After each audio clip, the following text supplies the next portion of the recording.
This is the part I'm talking about. Oh, I'm sweating. This is the port.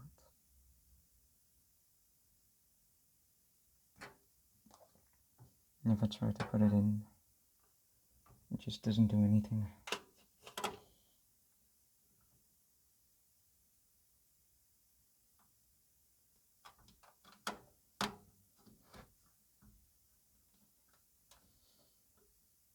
The PC has a short reaction to it, but it just goes back to no hdmi stuff.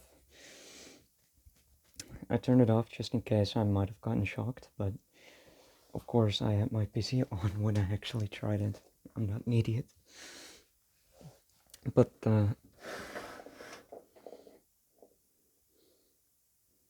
this one is not working, and this one is. It's the same thing. Where is it here? It's the same as this one.